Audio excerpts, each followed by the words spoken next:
Mic check, mic check. What is going on? Welcome into another episode of the KZ Community Beat. Tis I, your host, Ross Martinez, and in the hot seat this week, I had his wife last week, and today, the unofficial mayor of Peoria, as I like to call him, Greg Batton, the co-host of WMBD's morning show.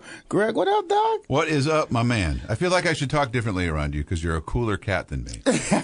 You are a cool cat, and I don't say things like, what's up, dog, to people really very much. No, but occasionally I do. You dress nice. Thanks, man. Oh, can I tell you a story? Yeah. So this last weekend from this recording was the Peoria's Soul Fest. Packed. My wife and I saw you there and we have two pictures with you. One, great. The second one, you look insane. I will send it to you. It is hilarious. We look great. You look like somebody just shot you. It's really funny. It's really funny. So anyway, that's not the point. Post that one, please. I am at that event. It was packed. It was cool. It was a nice night and all that stuff. And this makes my heart good. I'm not a young guy anymore, right? So I like to feel like I still look okay once in a while, at least with my clothing anyway. Two young guys came up to me at Soulfest and said, "Hey, man, you're looking sharp." And that made my night, man. That made my night. I love that. I through anxiety and depression of moving here by myself, I definitely gained about like a good 60, 70 pounds. So I got to get that belly down, brother. Dude, I've been struggling with that my whole life. So I have been a big man since I was a little kid. And so I go up and down, up and down, up and down. I have lost 100 pounds at a time twice in my life. I lost once 100 pounds. Did you? Yeah, it's dramatic, isn't it? Like 160, I think it was. And then last year I dropped 40, and then I've gained a little back, so I'm kind of bouncing back around a little bit again. For folks who don't deal with that, it's a lot, dude. It's a lot on your mind. Were you always a big kid? Yeah, always. Me too. Yeah. They used to call me. So, did I ever tell you the story of like the husky heartthrob, the alter ego? I remember you telling me when I first met you, when you first came to town a year or so ago, whatever it was. You said husky heartthrob, and I thought that was hilarious, but I don't really know the story behind it. What's the story? So the complete backstory is I used to be called Husky all the time as a kid, and I hated it. I absolutely hated being called Husky, or that's the Husky section. You remember back then? Well, for sure, I remember having to buy Husky section pants. Yeah, so in Chicago, there used to be a place, I forgot for school clothes, but they would label it the Husky section. Yeah. And I remember just feeling as a big kid, I'm like, man, this is asinine. Like, I have to go shop here, give you money, and you're going to call me Husky? Yeah. So then fast forward until like 2017, when I was working in Chicago. I was at WJMK, and one of my friends, Tony, we were overnight board ops, position that probably doesn't even exist in radio anymore, except in big markets. He just kept calling me Husky. And I was getting annoyed. I'm like, yo, Tony, I'm going to kick you in the shin. Like, stop it. He's like, no. Come out to this wrestling company called Freelance Wrestling. It was every first Friday of the month. An amazing show that I think they're still running. Some of the greatest pro wrestlers kind of have come out of Freelance Wrestling. Yeah. And I remember just going, and there's this one dude, music hit. It was like porn music, like brown chicken, wow, and this big dude in a hamburger leotard comes out, pours baby oil on himself, rips his shirt open, and there's a big husky heart. And they announce him as the Husky Heartthrob. And my dude Tony next to me is losing it.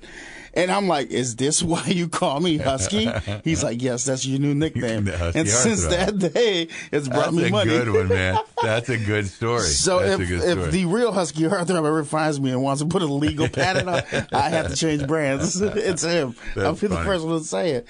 But with the podcast here, man, it's loosely been based off the human library, a concept that I fell in love with years ago, where I feel like conversation is a lost art form.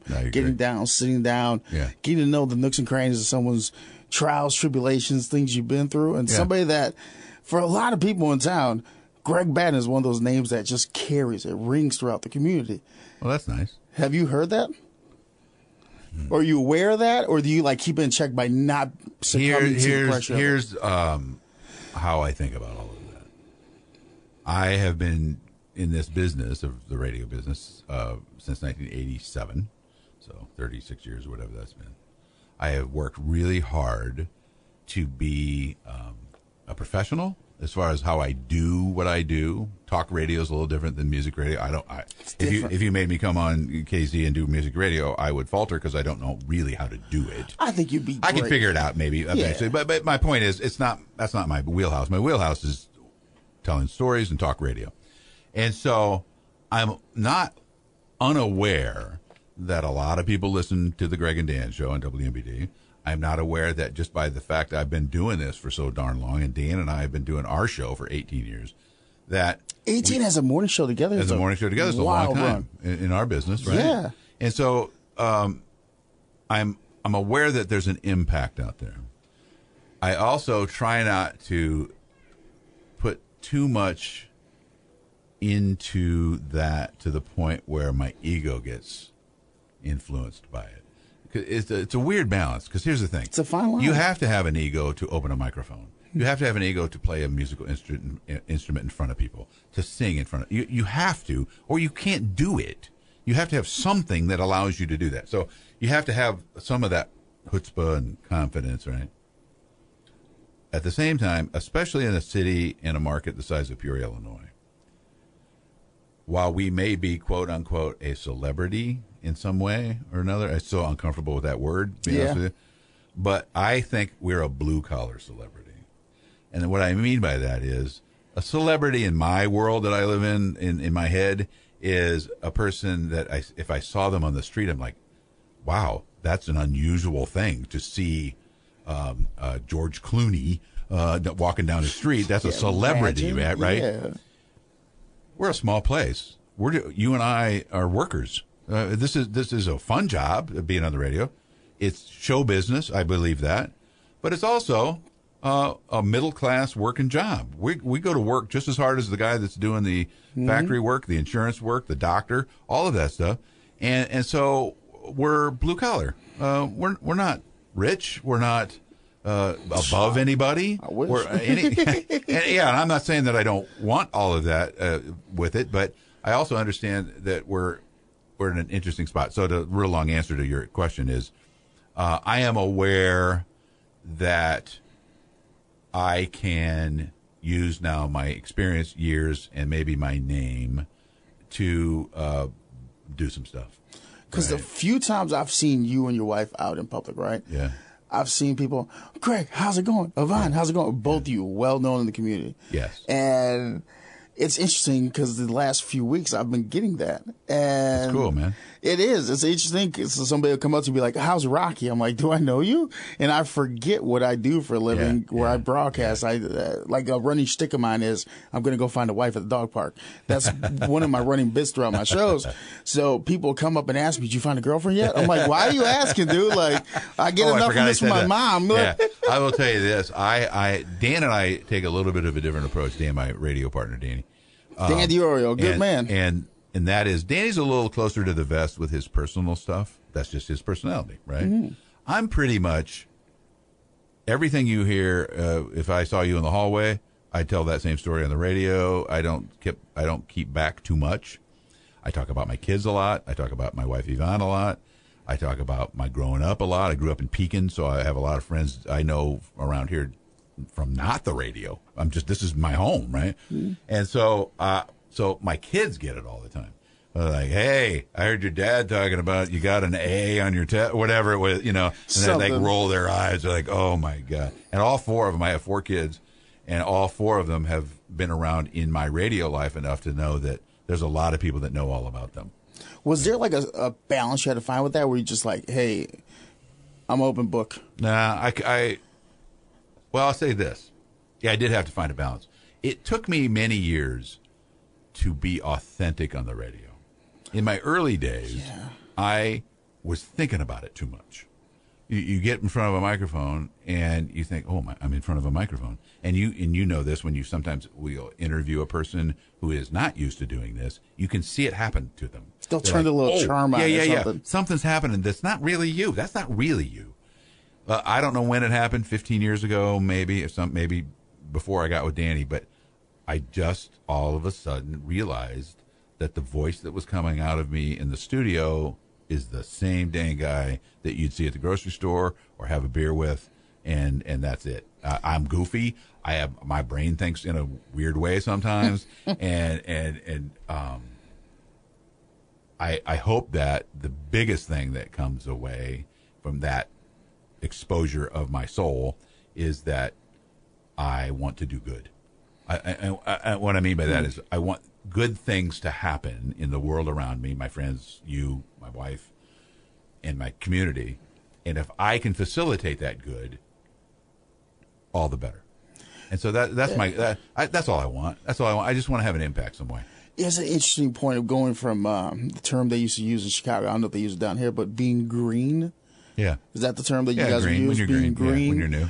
It took me a long time to find that. I think right before COVID hit is when I finally found the grooving. But it wasn't until out here where I'm like solidified into, oh, this is Ross. Yeah, and a lot of it has to do, in my opinion, with who surrounds you.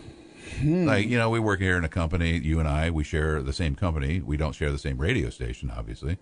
But there's 7 radio stations on this floor of the 12th floor of this building we work in. Literally, we're all doing shows competing against each other. At the same time, we all are watching out for each other. I really feel that here. I don't think anybody's out to get me. I think people, if I needed some help, you'd help me. Everybody in this building would help me if I needed something. That helps you relax.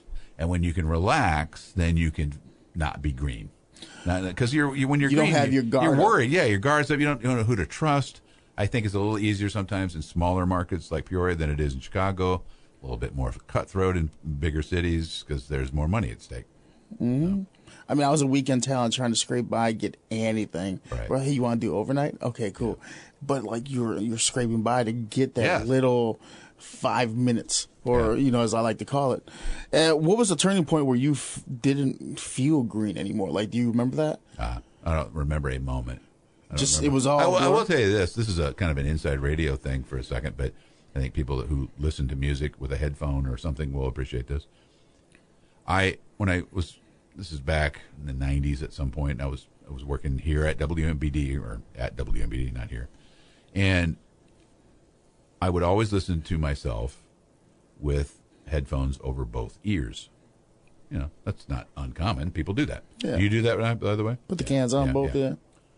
My boss at the time was a guy named Rob. He's still a good friend of mine. And he goes, I don't understand something. He said, the guy that's sitting over there at that desk is a lot better at being a personality than the guy on the radio. He goes, I want you to try something. Take one of the ears off of your headphones and only listen in one ear. And I said, what are you thinking about? He says, I think what it is you're hearing yourself, and you've got a big voice already, you're hearing yourself amplified so much that you're in your head, you're going, oh, I'm a radio guy, right? He goes, take the ear off on one side, and now you're going to hear yourself like you're talking to me in the office, because that's how you hear. You hear up through your jawbone, right? Mm-hmm. And I think that was like 1992, maybe. So since then, I have always done that. I only listened to the show in my left ear. Huh. Now, I will tell you something that happened about 4 weeks ago. Through a series of weird events, I didn't have my air. I use little buds usually, and I didn't have them. And so one morning, I had to, by necessity, I had to use headphones, and it was uncomfortable to use just one ear on the headphones. Real easy to do it with a bud, but it was uncomfortable on my neck. So I just put both of them on for the first time in 30 years, and I'm not going back. All of a sudden, I was able to hear myself in a bigger way without responding to it like a green guy did back 30 years before. And now it actually slowed me down. I am better in the last 3 weeks than I was a year ago, I believe, because of both cans on. So what's the feeling? You just feel more in the moment? Mm-hmm. I feel closer to myself. Oh, that's interesting, because I'm not distracted by the room. Now, I in our show, I'm kind of the driver of the show. I'm running the board. I'm playing the commercials. We like to call them A-Mike, right? A-Mike. And then there's Dan and our producer Caleb, and then there's lots of guests.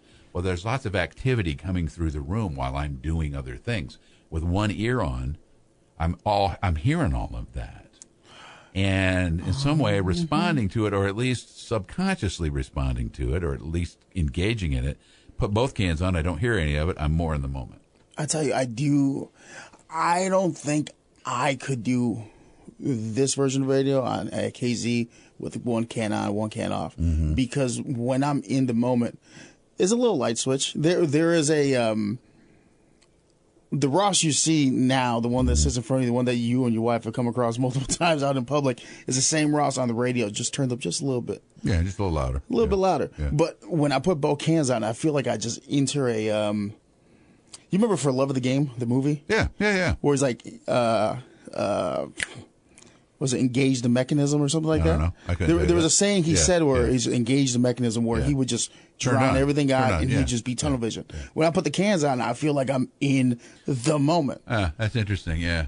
Well, and we all find that spot. Dan and I chuckle all the time, and my wife will attest to this too. If Dan and I are together anywhere, we're doing the show. You just on. We don't even turn it on. It's just that's who we are together. We like telling each other stories. We like making each other laugh. We like telling each other something that the other guy didn't know. Oh, I love doing that. Hey, Dan, and like drop a bomb on him. You like popping him real quick. Yeah, I love doing that. Yeah. And so I don't ever feel on versus off necessarily in the world because I'm a story guy anyway. I like talking. I do when my door to my house closes. Yeah, you go off a little bit. I turn the personality completely off. Yeah. And I'm enjoying the silence. I'm with my dog. But anytime I'm out of the house, I'm on. Yeah. Like it doesn't matter where I am. It just naturally just takes over. Like I can't. I remember being a 6-year-old kid and I would walk in the room, everybody pay attention. And then I would do something stupid and embarrassing. Dude, let's face it. Most of us in this kind of business and other related performance businesses, we grew up trying to get somebody to look at us. I did. I didn't embrace it fully until I was in my 20s, but I can remember as a little kid doing stuff. My big brother Danny was a good motivator for me. He's 7 years older than me, and he and I would do little skits for my mom and dad's parents and things like that. You know? I do that too. Yeah. Are you the youngest in your family? I'm the middle. You're the middle. So I got the younger brother. I do have the younger. We do have the youngest theory around here. There's a lot of us that are the youngest. And the youngest tends to be one that needs to get some attention. It's interesting because the middle child from my world has always been the one that, hey, look at me, I got something to tell you. And even like the middle child niece, my niece who's the middle child, same way. She'll walk in the room, everybody doesn't say nothing, but just wants the attention and then goes and does her whole thing. I'm like, she's a knockoff the whole block. That's funny. No, I have an older sister who's 9-10 years older than me, Maggie, and then my younger brother Bobby, who's 2 years younger than me. He's a lawyer. She's a teacher, about to be a principal, I think. Or she has the. Yeah. So I'm the only one that's like completely renegade from the family. Where I'm like, I'm going creative. Yeah, I am too. I'm the only creative. Yeah. It's interesting. Like someone's got to do it out the family. I think so. Now I've created a family of creatives, which is interesting. You know, my son David. He does the sound and all that. And my wife is a creative. My daughter Ginger is a graphics design person, graphic arts person. My son Justice, my youngest, who's a senior in high school, he's got the creative in him. He hasn't quite found his outlet yet. It's in there for sure. So, at what point made you accept this is who I am?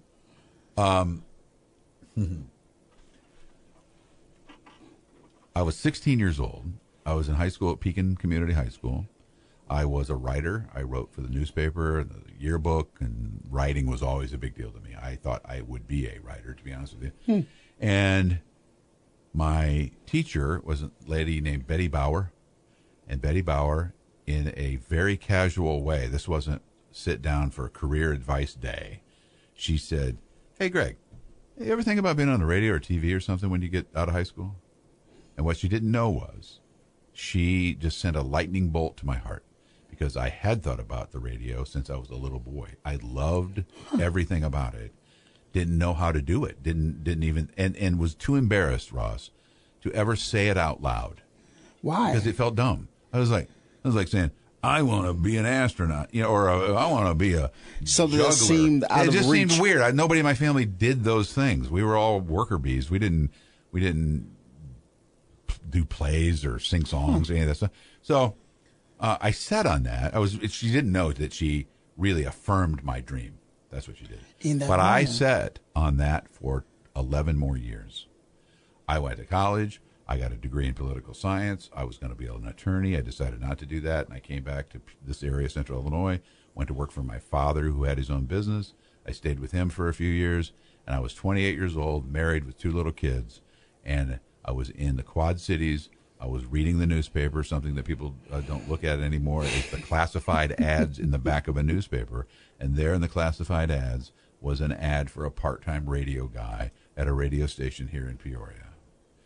And I couldn't stand the noise in my head anymore that said, you have to try. Because if you don't try and you get to be 50 years old, you're going to regret not trying. Maybe it won't work out. And so I called the guy from the payphone in the Quad Cities in the park. I can tell you where the payphone was. I said, this is my name. I don't have any experience. I don't even really know what I'm talking about, to be honest with you. I'm answering the ad. This guy's name is Steve Young. He says, well, you only need 3 things. Why do I know that name? Well, he's not the one that used to be the quarterback for the 49ers, but he is the same name. That's who you're thinking of. The guy, he said, you need 3 things. He goes, you have to sound okay. You got a good voice. That sounds good.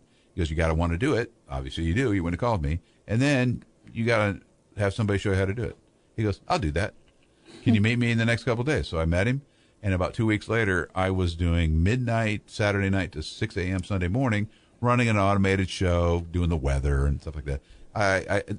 When I went for the interview, first time I'd ever been in a radio station, I didn't know anything.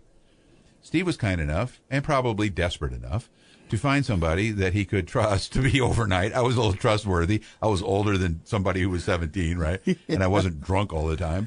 And you were hungry. I was hungry for it. And he saw that in me. And I will be forever grateful for that chance.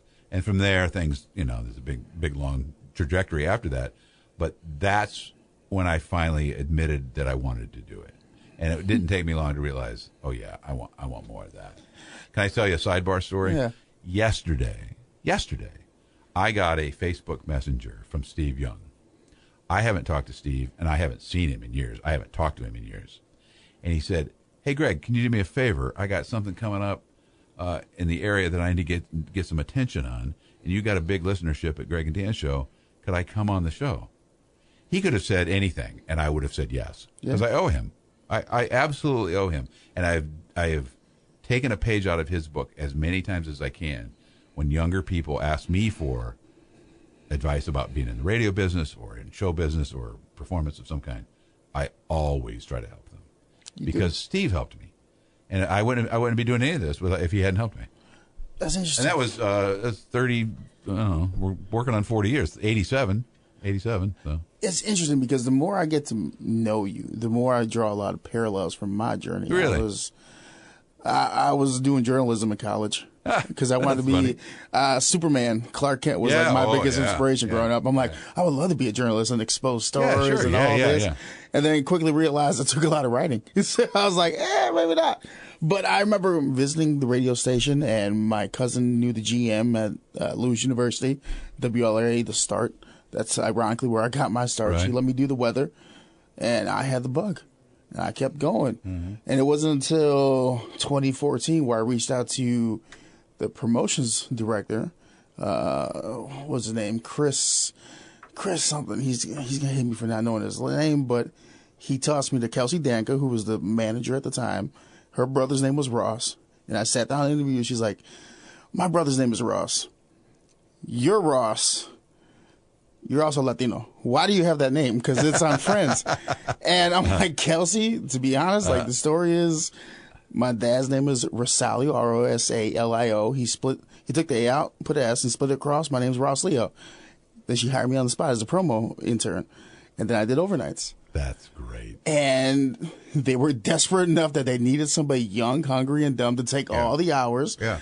And I was like, give me everything. I worked holidays, weekends, double shift. It didn't matter. Like when you want something that bad, I feel like you'll go through anything. Absolutely you will. And it's great advice to anybody in any job, really. I mean, it's not just this job. Is it's not a bad thing when you're new and young and green, as you mentioned earlier, to find a radio station or a company or whatever that might be in a little bit of chaos. You know what I mean? You'll learn a lot of chaos. Well, but there's opportunity in chaos. Yeah. Because if you got your act together, if you're responsible even a little bit, you're going to shine. You might shine out of that place, right? You're going to shine and go, all right, now I got to go. And that's what happened to me. The place I started at, I didn't stay very long because I saw some other things going on from the business part of it that I didn't think I wanted to be part of. And that's okay. That's all right. Yeah. No judgment necessarily. I just didn't want to be part of it. But I really think that's true of a lot of opportunities. A lot of opportunities don't come from the perfect job. They come actually from a crappy job. And then you find your way through to the next place. I mean, yeah, there's blessing in redirections. Yeah. In chaos, there's always a silver lining somewhere. Do you remember a point where in your growing up, in your young childhood, where someone had that much of an impact on your creativeness, where they embraced it to a point where you just kept pouring into it? Well, I'm going to take you back to school again. First grade. My first grade teacher was Mrs. Shriver, Shriver, C.B. Smith Grade School, Pekin, Illinois. Hello. And I was prolific at writing fantasy stories, creative, crazy, made-up stories. At first grade? Yes. To the point, my teacher pulled my mom aside one day and said, this kid has got something wild going on, and you need to help him write as much as you possibly can because he's going to be a writer. Oh. And she told me, and I never let that go. I mean, to have somebody of authority, just like Mrs. Bauer told me I should be on the radio, if somebody that I love and respect then gives me some juice like that. It's a validation. Yeah, it's a validation. I will go to the mat, man. Same. I will go to the mat. And so I have, now I'm not a first grader anymore. I haven't written in a long, long time in the way that I was doing back then. But it consumed me for a long, long time. And I think it helped me be a better storyteller because I was telling stories on paper. And now I tell stories with my mouth and my voice. I don't necessarily write them down very often. Yeah, that is also an interesting point because I've listened to your show a few times when I first transitioned in. Now I sleep in the morning. Good for you. Good for you. But even in passing, when I hear you talk to people, those stories just seem very organic, natural. Like you're just entertaining. You're just you. It doesn't seem. There's some individuals you can see that have things, navigated out. But I don't get that sense from you. I sense that you're just very, boom. I like telling stories because I think it's just entertaining to me. I'm entertained by telling stories. I hope I never am that guy that people go, thank God he left. Because if he told me one more story, I was going to kill myself. I hope I never do that. Sometimes I realize I get a little carried away. If I've had a couple of cocktails, I can go. See, that's the individual I got to meet there. I have not met that one yet. They say every creative person has some type of, like for me, it's anxiety. Mm-hmm. I overthink, did I leave that interaction with a good taste for them? Mm-hmm. Or was I extremely authentic? Do you have that at all? Yeah.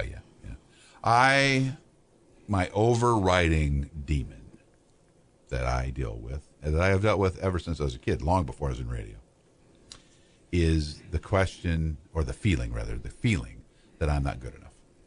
Same. I'm not good enough as a husband. I'm not good enough as a dad. I'm not good enough as your friend. I'm not good enough on the radio. I'm not good enough as a human being on this planet. I constantly, it is my overriding voice in my head all the time. So when I come off a radio show, as I did just a few minutes ago before we sat down, I think about that show. And was that good? Was that good enough? Was that good enough? And this is a sidebar to that, but I have been striving all these years in radio to do the perfect show. That does not exist. Every day I sit down thinking, today's the day. And every day I leave the show going, it was not today. It was not today. Some days, dude, this happened just a couple days ago. Some days I think, I'm not sure I know how to do this. I am messing up everything. Still? Right? Well, yeah. Oh, that happens all the time. Yeah. No. And here's the thing I have learned, if I can have any wisdom at all, is that to me, the distance between good and bad is this much, and I'm holding my hands a foot apart, right? To the listener, good and bad for you is like a millimeter apart. They are not paying as close attention as I am. Yeah. I know what I screwed up, but the listener doesn't know. Listener listens to us a little bit different for talk because they are my listening a little tighter. But for the most part, it's it's over there. Hey, Ross is talking about he's looking for a wife at the dog park. Yeah, that's funny. But they're not going, oh, he mistimed that break. No, nobody's doing that. Or like, nobody. He hit the ramp. Yeah, oh, he hit it. He hit. Yeah, nobody knows. No, and they don't. If they do know, don't care. Yeah. And so I realize intellectually that that's all true. Psychologically, in my heart, all the things that are any of us that are humans have some thing that we deal with. That's my big one. My big one is that I don't think. Have you ever addressed where that stems from? Oh, I'm sure it comes from my dad. My dad was my dad was a hard driver, good guy. I mean, I loved him. We had a good relationship, but he was a self-made success, not a book smart guy, just a hard-working salesman kind of guy. And he also never thought he was good enough. He never thought he was good enough. And I think I just picked up that vibe from him. He didn't tell me I wasn't good enough. I picked up that he didn't think he was good enough. And I looked at him as a hero because he came from zero, like 0, to success on his own. He did all of it on his own. And I am so in admiration of what he accomplished. But I know, especially I spent the last few years with him a lot before he passed away, that he didn't feel like he deserved any of it. Really? Yeah.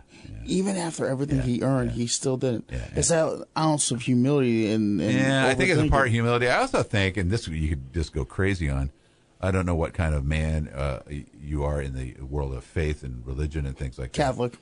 I grew up Catholic, too, because of my mother. My father did not like the Catholic Church. My father did not go to church. My father wasn't much of a religious man at all, never talked about it. And I often thought, especially as I watched him in his last couple of years, that was the part that was missing in him, is that he didn't feel good enough because he didn't have a relationship with a higher power. See, my best friend tells me all the time that my source of my anxiety is I haven't completely let go and completely trusted God again. Yeah, I'm with you on that.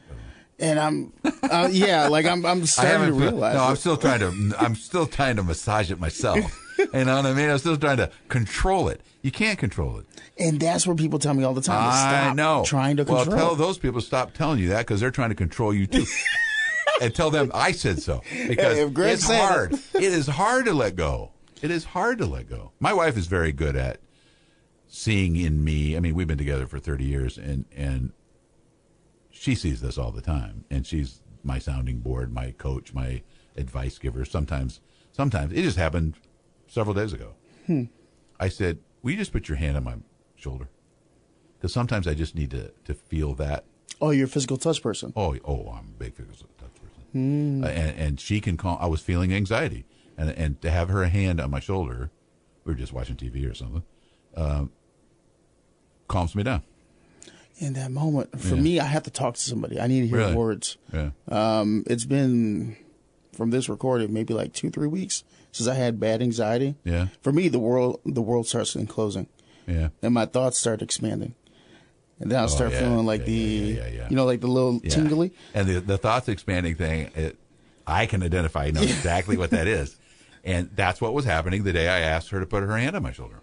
I felt the thoughts just going out like a weird movie. It goes and you start bouncing around all the stuff in your head, stuff that you're not doing right, stuff you wish you were doing different, stuff that you had to do, stuff that you wish you could do. All those things go, and that is something that you got to keep an eye on, man. For me, music is my outlet. Really? I'll put on Sam Cooke, A Change Is Gonna Come, and that brings me down to zero. And it helps me to just kind of be in the moment where I look at my dog and I start rubbing him like, hey, pay attention to me.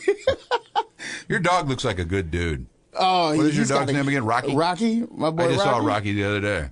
And he looks like a good guy to talk to. Yeah, he is. He's super lazy. Yeah. 9 in the morning, he wants to be in bed. Really? He doesn't want to be out at all. Does he know how to use the remote? Can he turn on the TV? I think he's close to it. I got a pet cam down there. I might try to get him. But it's like, the older you get, are you starting to find more devices to help with anxiety? Because I think I'm in the point where now, like, I've addressed anxiety. I kind of know where the root is. Now I'm trying to find out what works to quell it. Here's the positive things that work, and here's the negative things that work. Positive things for me are exercise. I am a person that if I don't, and it doesn't have to be crazy, although my wife is a trainer and all that stuff, I'm still a big guy and all that. My favorite thing to do is to walk outside. Outside walking for 3 or 4 miles or something gets me back to center. I listen to music while I'm doing it normally. Sometimes I'm on the phone talking to my friends while I'm doing it. My sister's a close friend of mine. I talk to her. Getting in the sunshine is important to me. That's very important to me. And walking outside is important to me. I also, through the years, therapy has helped me a great deal. I go see I'm not doing it currently, but I was not long ago. Just talking to somebody who's got a professional point of view about those kind of things. Negative things, alcohol. I medicate myself sometimes away from it. When I get anxious, I go, like, hey, a glass of wine or two is not going to... And that's, I'm not saying you shouldn't ever do that. I'm just saying that you got to be careful that you go down that path and then it's not really serving you. It's just a mask, right? You're not getting at the heart of it. And religion is... I'm not a church-going guy. I grew up in the Catholic Church, as I told you. I don't go to church very often. I believe that I am a Christian. I believe I am faithful. I believe that God is watching out for me, and I don't talk to him enough directly. And when I do, when I'm better at it, when I'm better at listening for signs that I matter in this weird world we live in, then I feel better. When I feel disenfranchised is when I'm not listening. Oh, when you're in your own mind listening to yourself. When I'm just inside myself going, what's the matter with me? Instead of going, how can I help somebody else? I mean, really, truly, my favorite thing in the world to do is to be a facilitator, a connector, to connect you with somebody I know. Hey, Ross tells me, hey, Ross, Greg, do you know a plumber? Oh, yeah, I know a plumber. There's my friend Tom. That kind of stuff thrills me. I love it. And sometimes I'm not good at it. I'm not listening. I'm not listening for the opportunity to do that, and that's when I get in that spiral the other way. So like a people pleaser in a way. Oh, dude. Huge people pleaser. Are you kidding me? Let's go back. I don't think I'm good enough. Yeah. So I'm constantly trying to prove that I'm good enough by pleasing you. Same. I am that guy. Yeah. Oh, yeah. Huh. Yeah. It's interesting because, the minute I met you to now, you've been nothing but amazing. Like that's nice, man. It can't be a request I've asked you yet where you're like, oh, I'll come through for you. Yeah. Even if it's a week or 2 weeks or something, you always come through. And that sticks in my mind. We're related? Maybe. I always thought. Well, here's the thing. I got 2 things. Do you have any Crocell in your family? I don't know what that means. Exactly not. What is that? What is Crocell? Well, your family name? Stepfather. That's your No, that's my biological father. Oh. Never met him. White guy. Don't even know what he looks like. Okay. So if you have any Crozell in your family, no, I don't think so. But I've always felt an affinity for things Latino. So we might be brothers. Maybe that's it. And my wife believes that in a previous life she was Latino. So maybe I've seen you dance. So like that's it. And I'm not good at dancing. So there's another one. Are you good enough at dancing? No, I'm not good enough. My wife loves to dance, and it just breaks my heart that I'm not a better dancer. It's all about gumption, brother. No, I know. As long as you put a little something in. And then lately, we were at Soulfest again. Coming back around, we saw you, and we were standing there, and Joe was on stage doing his thing, and my wife was starting to dance a little bit. We were standing down by the stage. Well, about 6 weeks ago, I hurt my leg really, really bad. Yeah. And so I'm really standing there in some fairly amount of pain, and my knee's kind of woggity these days, wiggity, whatever. And I tried my best to wiggle. But I couldn't really. Dance. It looked like I was just having a seizure or something. It's not good. I'm gonna put you on the spot right now. Do it. Go. So you worked with Dan for how many years? 18. And how many years did you work with your wife? 10. Who's the better co-host? Completely different. How so? And here's why. My wife and I did a show that was less fast.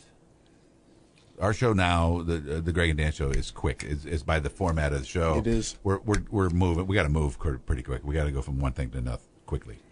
And the audience here in the mornings in Peoria is a short drive. The average commute's about 13 minutes, so you got to repeat things a lot of repeating things. My wife and I had the opportunity to do a more thoughtful show. We would get into more thoughtful things. Obviously, not obviously to maybe some of you, but my wife is black, I'm white, and so we had an issue right there immediately to talk about. It came up all the time. That's a reasonable thing to talk about in the world we live in. Especially now, that's a great conversational piece. And so, those kind of real moments. Dan and I, here's the funny, and this is a woman I spent every day, all day with, right? And so we had all of the knowledge of each other's stuff right there in the radio station. Even though I've known Danny 35 years, I don't know Danny that way. And in fact, people get freaked out when they hear this. Dan and I spend every morning together. And that's about it. We don't hang out. We don't go out to have beers. We don't play golf. We don't see each other socially. We don't. We have never.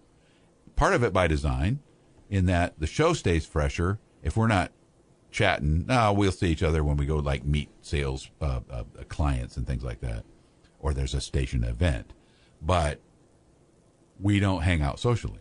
So I don't have a social component with Dan DiOrio. Or that it's a different intimacy. Yeah, it's a different intimacy. I think I have an intimacy with him. I know things about him and he knows things about me. But with my wife, it was more personal. It's more personal because, and then I would also, we got into something I didn't really like for a while. We got into, she's very smart, as you well know. We got into a deal that, but she was never comfortable with being silly too much on the radio. She wanted to keep it pretty straight. She did some silly things, but she'd keep it pretty straight. I don't have a problem with that at all. I like being funny. I started doing stand-up 10 years ago, as you well know. I like that. I started carving myself an image of being dumb. She was the smart one, and I was the dumb one. Huh. And it started going down that path too far that I started getting mad about it. So she'd get asked, hey, Yvonne, do you want to be on our board of directors of blah, blah, blah? And no one ever asked me a dang thing about that. Because they assumed the character you played was who you were. Yeah, and I wasn't really, and again, that went back to circling back to being myself. I wasn't being myself. I was trying to be good enough by being the foil to her brain. And in retrospect, that was kind of a mistake. It put me in a weird spot. What was your thought process in going into creating that lane at the moment? I never did it consciously. It just started happening. Huh. And I think it was my defense to her intellectual point of view, or she's very thoughtful when she tells you what she thinks about a subject matter. She has really thought about it. I am a more spur of the moment, a gut guy. I'll give you my gut reaction to something in a millisecond. But I wonder if that's more the people pleaser in you. Oh yeah, that you're trying to. Yeah, I was trying to massage the situation. Yeah, no, she's the one. Yeah, no, and absolutely. I'm here just. No, absolutely, 100%. And so you started growing. She's really good at it. Yeah, she's really good at it. We were great together, I thought, and I would love to do it again. No disrespect to my partner Danny. I also think Dan and I have some weird chemistry that works. I won't find anywhere else with another man like that. I may find a different chemistry with Yvonne if I do it again. But yeah, I worry someday that, all right, what if we have to find, what if Dan decides if he wants to retire and I don't, I was like, because you guys have been doing it for a while. Yeah. But in radio, there's never really you hit a retirement age. If you could talk, well, here's the thing that I don't want to do. I agree with that. I have told our bosses here, our supreme boss Mike is his name. I said I don't want to go out like a punk. I don't want to have the day happen where somebody calls me to the office and says, "Hey, dude, it's over. It's just gotten audit. It's just gone south. I want to quit or retire or something or implode when it's on my shield when it's still good, when it's still really good. That's what I want. I don't want to just have somebody tell me, yeah, it's not been good for a couple of years. we've been sad and didn't want to tell you, but now we have to tell you. That would be the worst way to end this. Do you have? I'm trying to combine points of conversation now, but that that thirst or hunger for the perfect show? Do you have that before time runs out, do you feel? No, I don't think about time running out. No. I think today and this week and this month, everything's still pretty good. I feel good about what we're doing. Mm-hmm. The perfect show hasn't happened, but I still feel pretty good about it. I just know how it is. I've seen it happen to other people, that you're cranking along and then you get a little tired and you don't put quite as much in it as you used to, and you don't prep as much as you used to. You don't want to phone it in. Yeah, you don't want to. Yeah, I don't want to phone it in. Do you have a show to date that you feel is the closest to that perfect show? Not on my head. I'm sure there's one out there. Some days I leave and think, oh, that was pretty good. Today was pretty good, actually. Yeah. Show we did today. I have to share this with you. This is something that, so we broadcast on the 12th floor of a building downtown Peoria, the Civic Center Plaza. And in our studio, there's a window right behind where I sit at my microphone. And I look, if you open that window, look down, there's an alley down there, and there is a dumpster, right? Mm-hmm. Every time a new person comes to work for us, that is our producer, and our producer these days is Caleb, I always tell them on the first day this story. It's about going out like a punk story. I said, here's what I don't want to have happen, and I'm assigning you something. If I should, like, slump over the board, the console that runs this radio station, because I've died, I want you to roll me over to that window, and you and Danny prop me up to the window, set me on fire, and shove my ass out that window, and hit the dumpster. And then the story is going to be Greg spontaneously burst into flames, and he saved all of our lives by diving out the window. That's much better than dying of a heart attack on the console. I said, now here's the caveat to that.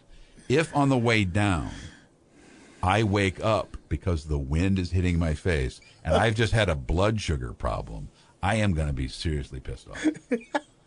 I've told 3 producers that. All 3 of them look at me like are you being serious about this? What is the matter with this guy? Here's me, Ross, laughing at the story I find the humor I knew in you'd this. get it. I knew you'd get it. Well, but I love playing that joke on people. I love telling people that story.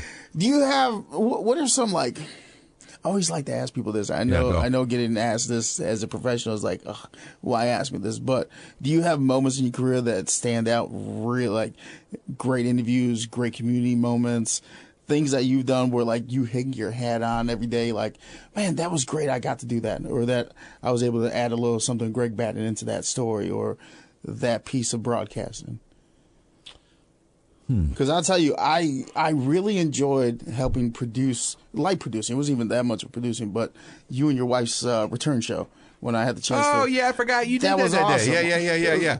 I loved working with you guys. A couple years ago, I can't remember why that was happening. Danny was somewhere, and Yvonne came in to do the show. Oh, no, we were doing it for Craig Collins in the afternoon. That's right. He took off. He was out of town, and we filled in together for the first time in years and years. Yeah, that was fun. There are a lot of stuff. Here's a couple categories of things. One, off air, I do an incredible amount of MC and auctioneer work for charity. I love doing that, and I take a great pride in it because I love nothing more than the year I come for the first time making more money for that group than they did the year before. That's a good feeling. Or the next year I make more money than I helped them make the year before. Because I think I'm pretty good at that auctioneering thing because I'm low key. I'm not a fast talking auctioneer. I'm a funny auctioneer, and I take a lot of pride in that. Those moments always make me happy. The moments on the air that have I could hang my hat on. I'm going to go to a thing I used to do that I was very, very proud of. I used to do a bit called Greg's Big Black Couch. In our studio, we have a love seat that is a black leather love seat. And it is always, I had this idea, this I haven't done for years, and I'll tell you my frustration with it in a minute. But the concept, this was a video concept. When we used to do a lot of celebrities in the studio that would come through the comedy club circuit, and we'd have them in the studio. And I thought, you know what? After the radio is over, I'm going to invite them to sit on that couch with me, and I'm going to do about a 7-minute interview. And to me, what was funny is 2 men, sitting shoulder to shoulder on a love seat, and having to do this, like sideways conversation, is very awkward. It's not a big It's seat. extremely awkward. It's not a big And seat. it would lead itself to some really funny things.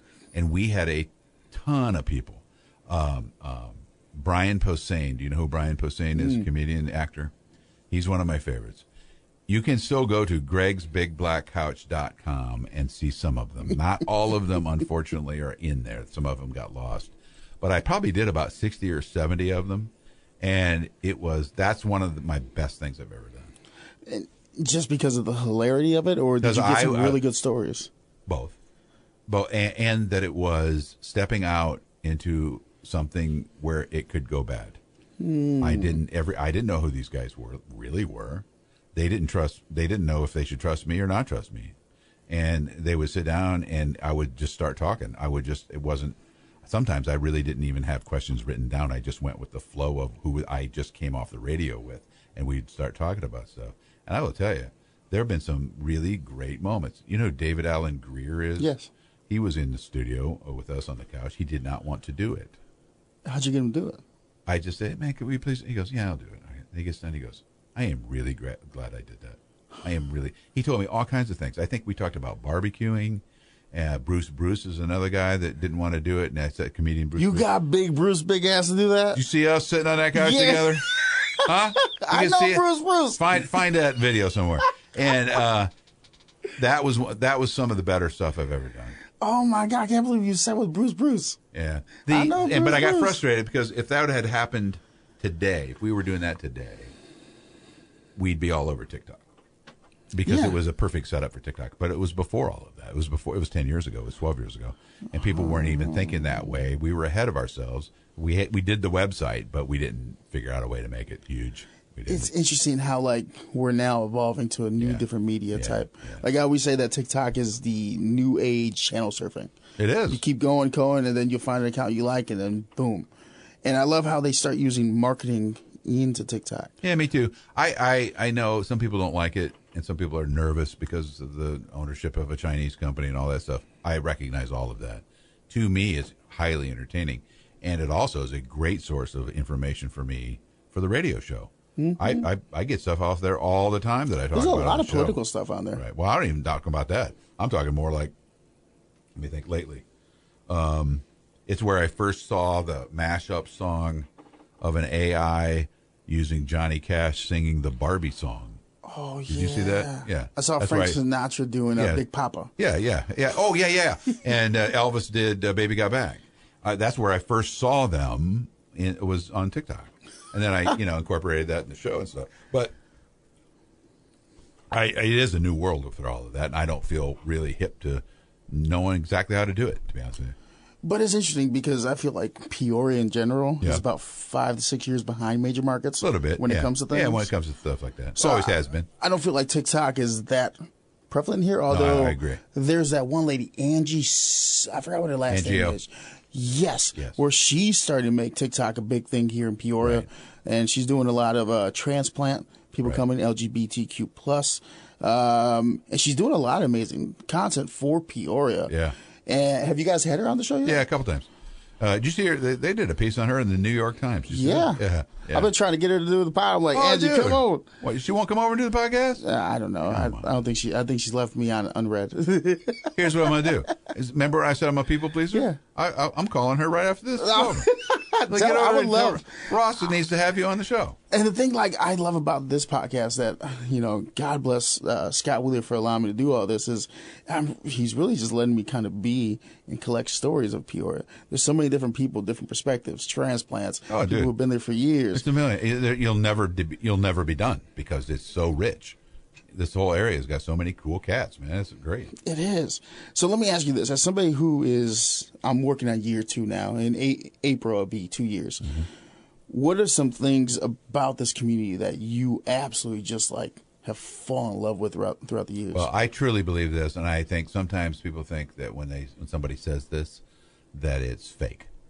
I believe that this community is the most generous community in the country. We give so much to so many. It's incredible. And I think I've verified it through my career of just talking to people who are not from here. I had a guy stop me not long ago. I was emceeing an event for a group called Family Core, and Family Core does a Kentucky Derby party. I'm the MC and the host of that day. Some guy came up to me, talked to me. He goes, I've only lived here a couple of years, Greg. He was my age, maybe a little younger. And he said, I'm not kidding you. I have never seen, he goes, I'm around a lot of things. I have never seen a community like, not just Peoria, but the whole central Illinois, that gives so much money to people. And so that's one I'm really, really proud of. I'm really, really proud of. I mean, look at the backpack thing that just happened between, I think there's 6 different organizations that have raised more than like 2,000 backpacks in like a summer. Yeah, that might even be shy. It might be more than that, or way more than that. Because you have you got Dream Center, you've got fill the backpack or fill the fire truck. The firemen do it. And then you have so many, like Gift of Hope was doing things with Methodists and so many things happening. Man. Yeah. No, I'm starting to see constant. it all. It's constant. That's probably my biggest one. And I also think that Peoria, we have problems. Everybody's got problems. Oh, yeah. Peoria, and again, I'm saying Peoria meaning Central Illinois. I, as a man who is in a interracial marriage, I have biracial children. I see the world that sometimes, the big world, there's a lot of talk about things like that, racially charged things. I've never had any trouble. And I think that's cool. I've only had 3 instances since I moved here, but all 3 are kind of amusing in different ways. Yeah. Somebody thought I was fluffy, Gabriel Iglesias. Nice. So I tell you, there's somewhere on Facebook. There's a picture of me and an elderly white couple that think I'm fluffy, and I find that hysterical. That is hysterical. And because he comes to Peoria a lot, by the way, he loves Peoria. Is. I reached out. I'm trying to get an interview with him when he comes to town. Yeah. If I could land that, I'd head over heels, man. That'd be amazing. Yeah, he's a good dude. I did have somebody call me a spick once. Really? Out of anger. And it was a homeless guy asking for money. Really? Didn't give him one. He called me that. Yeah. And then somebody else like, no offense, but I love Cinco de Mayo. And I was like, I don't even know how to respond to this. No offense. No offense. That's fine. And I'm not going to say, I want to say this. I'm not going to say. No matter where you go, you're going to have things. Yeah, and I'm not going to say that there haven't been some like awkward moments or something, but nobody's ever come up to my face and called me a name because I'm married to who I'm married to or anything like that. Occasionally you'll feel a feeling about something. I'm not saying that. But what I'm trying to do is compliment our community in that I think, generally speaking, we do a pretty good job with that. We have our pockets, but we do a pretty good job with that. No, I mean, I was at Fiesta and Rio when we were doing that. And I'll tell you, when I went in, preconceived notions, being an outsider that still kind of understand the community, I thought it was going to be nothing but Latinos. Yeah. Nope. Oh, black, brown, white, everybody. No, absolutely. Peoria came out. SoFest, Peoria came out. I would agree. I'm starting to see all these charity organizations, and everybody's out, the community. And I think that's the thing I've fallen in love the most, that I'm like, okay, I can see myself here for 5+ years. You know what it could be? It also could be, and I don't mean this to be a negative, but it could be we all collectively have a drinking problem. It could be that we like going out and having a few beers or whatever. It's possible. Whatever this is a whiskey town. We grew up, a lot of us grew up around whiskey stuff, so that could be it. I don't know. You know what? Hey, whatever brings us together, I'm happy for it, man. So let's transition to your stand-up. How long you been doing stand-up now? About 10 years, 9 years, 10 years. I did it. I've always wanted to do it. I don't think it's really far a step from what I do on the radio. It's telling stories and funny stories or whatever. And Dan Conlon is the man that owns the Jukebox Comedy Club on Farmington Road. A number of years ago, there was a tornado that wiped out a lot of houses in Washington, Illinois, nearby. And one of our mutual friends, Joey, who used to work in the radio business, lost his house. And I suggested to Dan Conlon at the Jukebox, I said, we should do a fundraiser for Joey. And he goes, well, yes, we'll do that together, but you have to do 10 minutes because I know you've always wanted. And here's one thing to know about me. If you challenge me like that, I'll do it. Yeah. Right. And I need that sometimes. I need that kind of push sometimes. And I was people-pleasing because I was helping raise money for my buddy Joey, right? So that was the first night, and immediately I was like, yeah, I got to keep doing this because I really like it. And so I've been doing it. I don't do it a lot. When at the height of what I was doing, maybe once a month or twice a month or something, somewhere. You would have a show and you're the name Bill on it. What's that? I remember when I first moved here, you had a show and your name was billed at the top. Well, what you might have seen is something I spun off last year called My Life in Boxes. Yes. Okay, so here's what happened. I did the stand-up thing for a long time, traditional stuff, some private parties, private things, and that's all good. It's all fine. But I started getting a little burnout, and I was like, something's not clicking for me. I'm not young, and if I was 23 and doing it, I'd have a whole different feeling. But I got a life and a family and all that stuff. I can't be running around making $10 to do this stuff. So I've been sitting on an idea for a long time. The show ended up being My Life in Boxes, which is now changed to Life in Boxes. And the crux of it is this. I am a guy that if you were to come to my house today for dinner, hey, Ross, come over for dinner, I'd be like, oh, crap, there's a whole bunch of stuff on the dining room table. I would grab it all, stick it in a box, put it on a shelf, either in the basement or the garage, and I wouldn't look at it again. And it dawned on me one time. I was like, I go down to the basement. My life is in all these boxes. Sometimes I haven't looked in those boxes for years.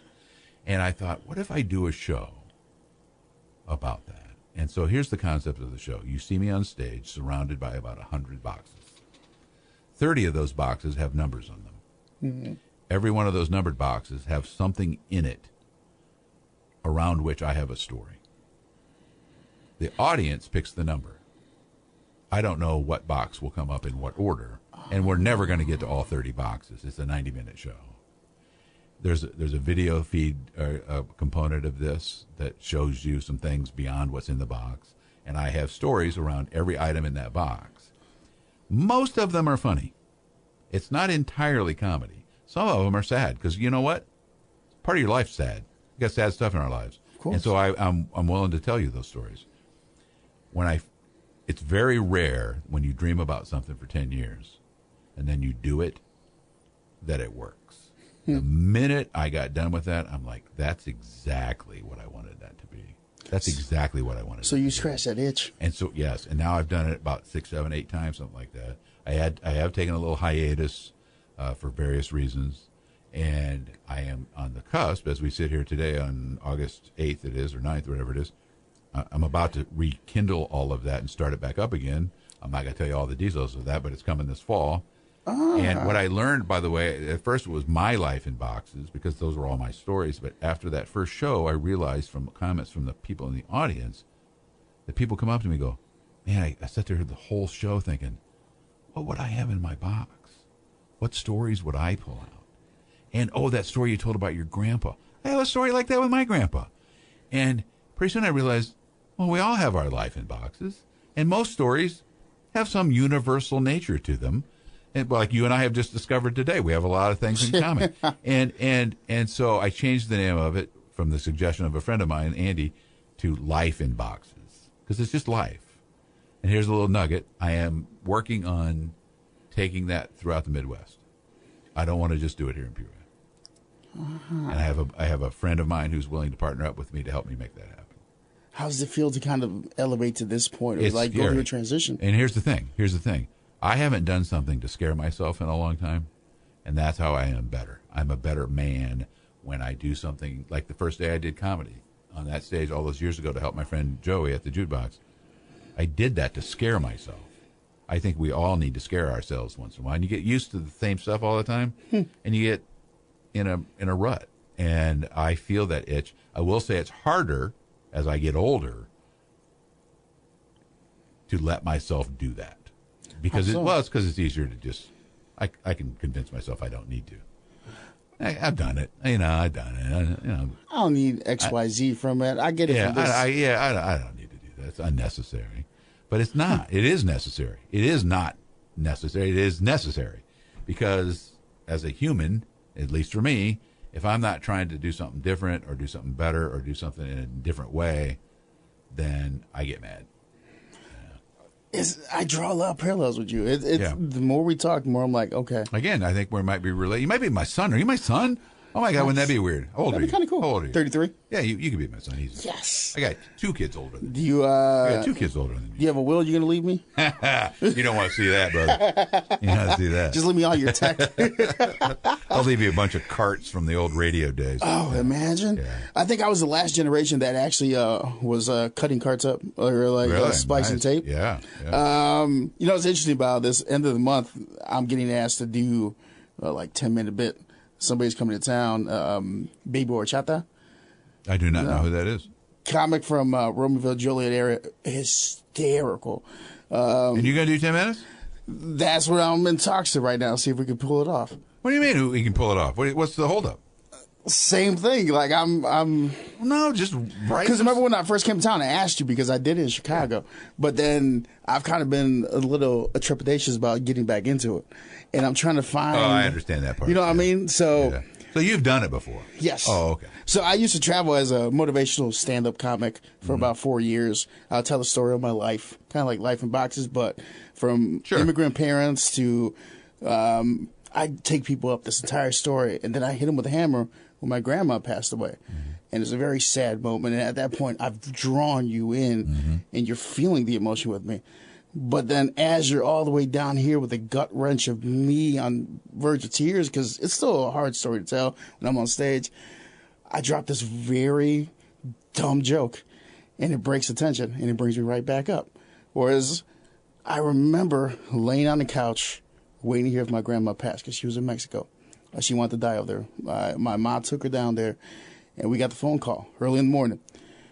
And they told my dad, and my dad had to tell us. And I'm sleeping on the couch in the front room instead of my room, and he kicks the couch. Your grandma passed away. I'm going to work.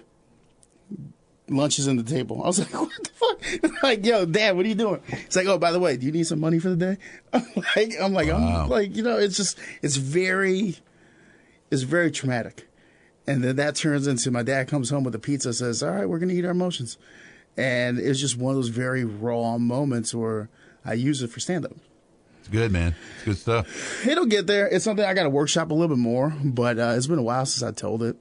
And I just love being on stage. Well, get back out there. I know, Go. but it's the anxiety of failing at something I'm very much passionate about. Of failing at something, is that what you said? Yes, failing something that I'm very passionate Let me about. tell a real quick story in that department. So I took all of last year, 2022, off of doing stand-up. I just told everybody that asked me, I'm not doing it this year. I was working on the boxes thing. There were other reasons I didn't want to do it. This past February, my friend Chris Spire, who runs Mason City Limits Comedy Club down in Mason City, which is a cool place if you ever get a chance to go, he asked me if I'd headline. And I was like, yeah, I'm ready. And I got super cocky, and I went down there, and I didn't get ready enough. I wasn't ready enough. I thought to myself, well, I got all these stories. I got all this stuff. I don't really You can wing it. It was a little bit better prepared than winging it, but it wasn't prepared, right? And so I got halfway through that set, and I'm like, this is bad. I hated all of it. And my wife could see it on my face, and when we were walking to the car, she goes, how'd you feel? I said, not my best. And she goes, yeah, I'd agree with that. But now Chris, the owner of the club, he goes, no, it was fine. Everybody enjoyed it. Like, not for me. I know what the feeling is of doing it right and the feeling of not doing it right. And that didn't feel right. And that was on me. I didn't get ready fast enough. I didn't get ready for it. You ever bomb? Have you bombed yet? That was close.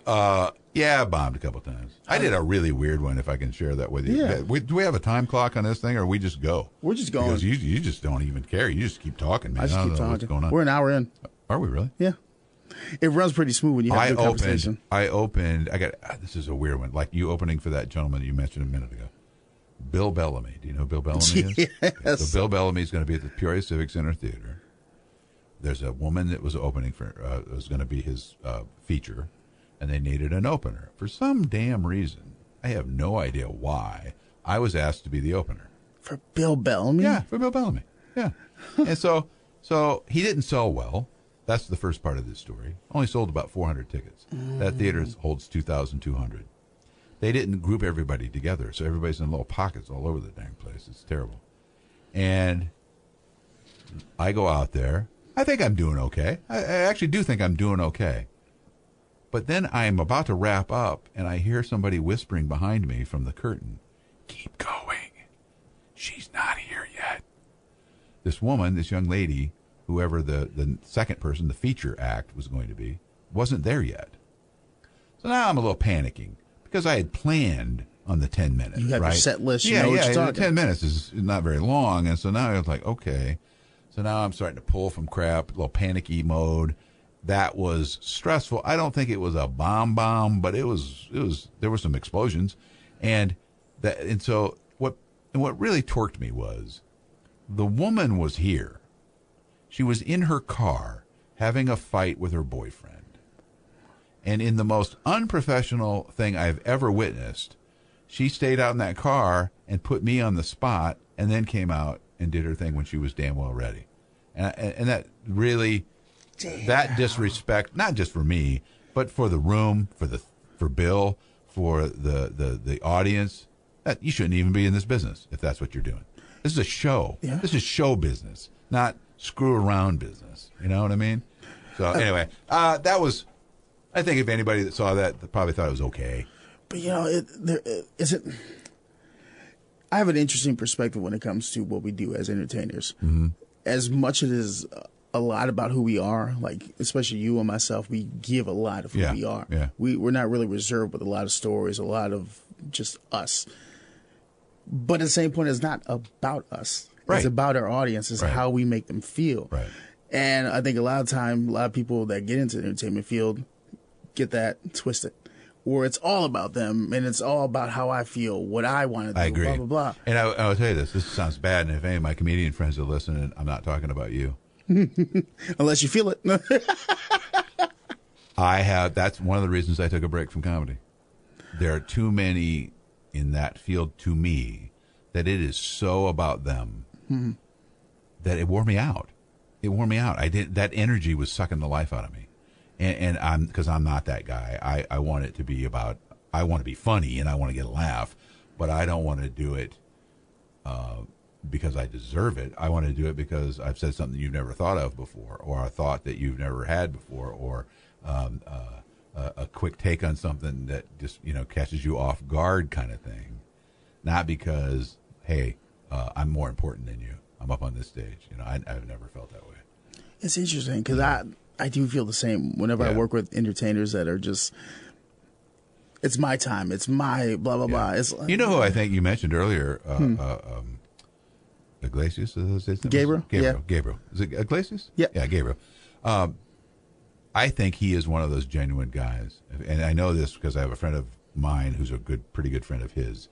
And that dude cares about people. He cares about stuff. He's hysterical. That his talent is ridiculous. But he's doing it from a place of kindness.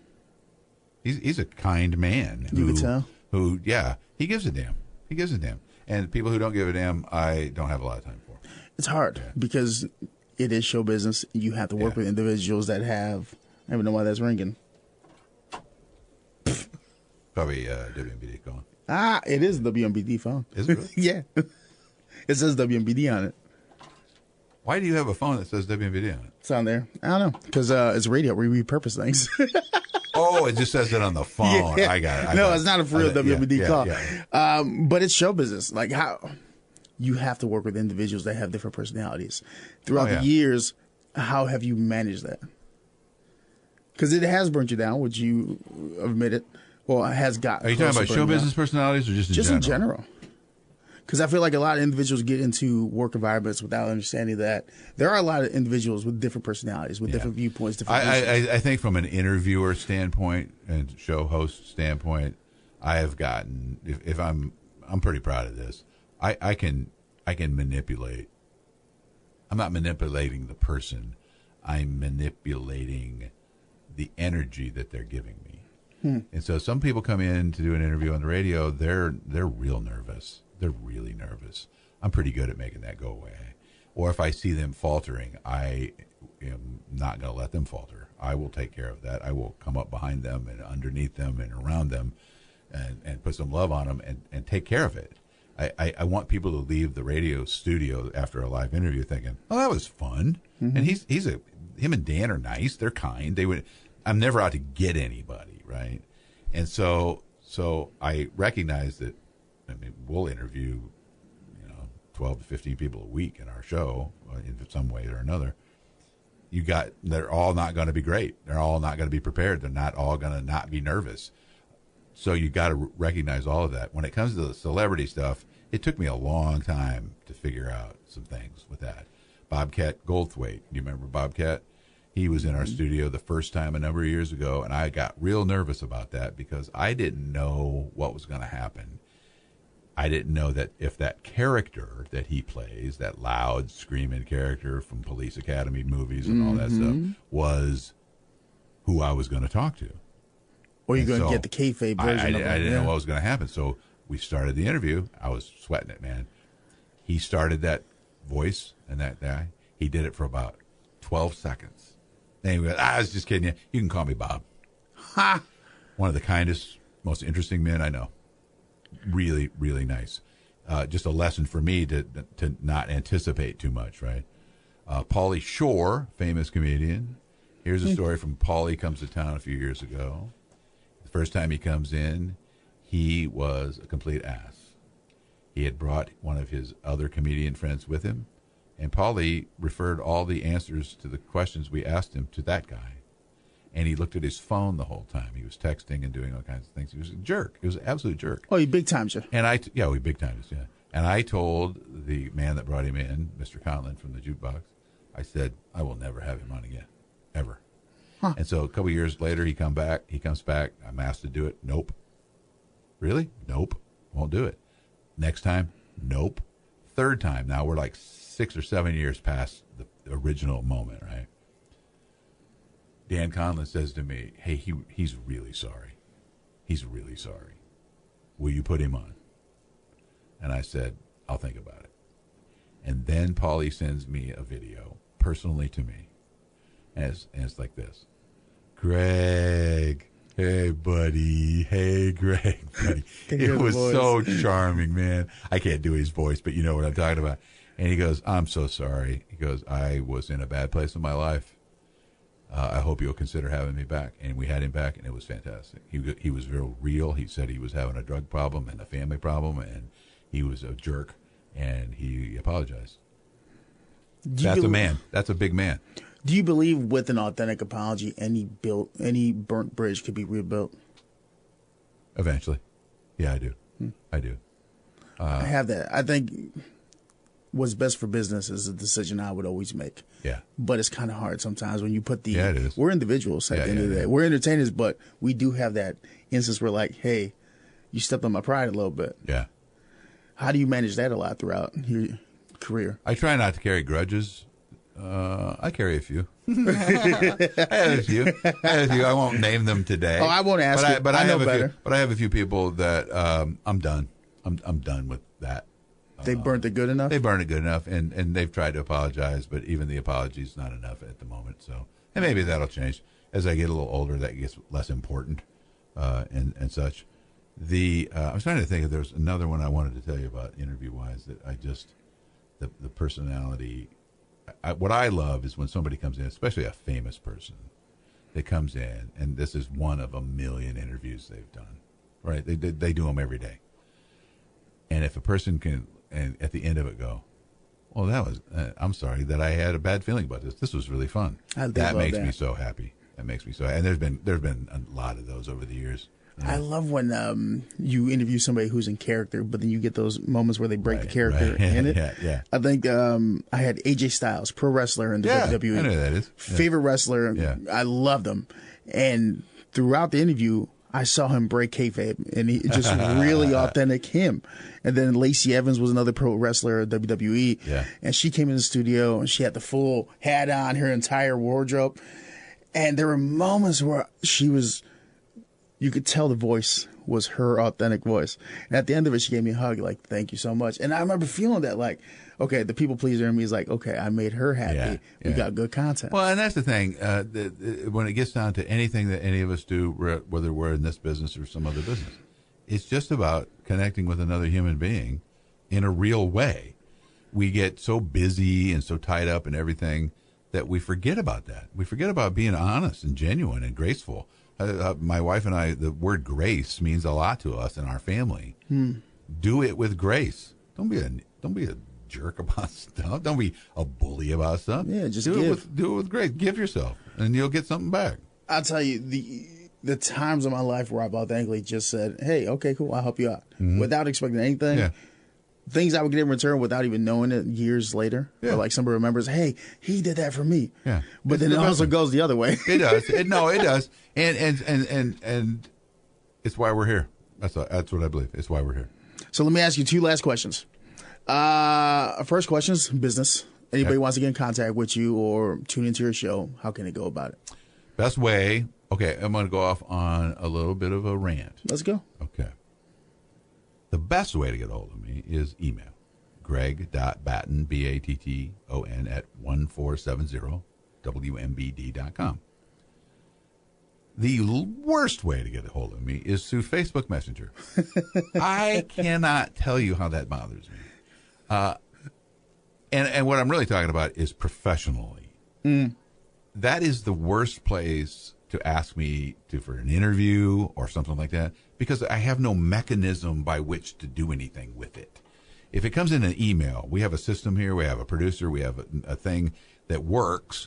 I have it over, now it's over here. Gosh darn it, now what do I do? I know I can copy and paste and do all that stuff, but it's awkward. I just went through my Facebook Messenger messages last night. I never looked at them. Dude, I used to look at them every day. And I hadn't looked at them in weeks. I had a million of them in there. And they're friends of mine, and nothing terrible that was hanging, that needed to be done that day or whatever. But I just don't think it's an effective way to get a hold of people. I really don't, especially not in a business way. So, yeah, the email's fine. And you can go to 1470WMBD.com, click on my name, and you'll see that way to get that, too. I lied. One more question before the last question. Yeah. His name's come up a bunch of times in the interview, and I have a lot of love for this guy. Who is it? Caleb. Caleb Talk to me about this Caleb guy. Kelch is our producer. When you do a talk show like we do, we always need to have somebody. He's our 4th in the 18th year. Jeff, Jessica, Corey, and Caleb. And Caleb's been with us for a couple of years. He is a gem. He is a really kind man. He is the most organized guy I've ever worked with. I've seen his notepads. To the point, it's crazy good. And so, he was on vacation. Actually, he wasn't on vacation. He was running the Memphis to Peoria St. Jude run last week. But he don't take time off. No. And the amount of stuff he left me organized, here's what's happening on Monday, Greg. Here's what's happening on Tuesday. Because he knows I depend on that during the regular week, that he took care of it even while he was gone. He is a rock star. He is a rock star human and really good at this business. Yeah. I love to give people credit where credit's due. And I remember when I first started here, that man been short of amazing to me. Yeah, no, he's great. And it's just awesome to see how well you guys take care of him, too. Well, and here's the thing. You got to trust each other. Mm-hmm. And I trust that he has my back. Oh, he does the same. Because there's some stuff that can happen during a show. I don't know. I can't explain all to you, but there are things that can happen. It's like, I need your help. Help. Look at me. My eyeballs are big. Help me. Come help me. And he knows exactly what's going on, and he'll do that. Yeah. It's nice to have that. What's the greatest quality he has? Kindness. He does. He has a very kind soul. No, he's a really kind guy. Yeah. I always like to give credit where credit's due with that. Yeah, and that's Caleb, cool. He's been amazing, man. Yeah. And he sings your praises. Every time I have questions, I pay him $5 for every time he does it. All right, last question for you, Greg. Anybody that sits in this chair, I always like to ask him. Okay. This is your story. At the end of it, what's the gold nugget you want people to take away from it? What's something you want to be remembered for when your story's all said and done? He made a difference. That's it. I'm going to leave it there. It's been another episode of the KZ Community Beat. I'm your host, Ross Martinez, in the hot seat this week. Greg Batton, co-host of the WMBD Morning Show. Go check him out, 1470 WMBD, or what's the AM? You got your 1470 on the AM side. You got your 100.3 over there on the FM side. And then if you would like to download the WMBD radio app and take us with you anywhere you go in the world, you can do that. He's what we call a professional. Go back, listen to the other episodes, or I will not invite you out to our comedy night. All right, bye.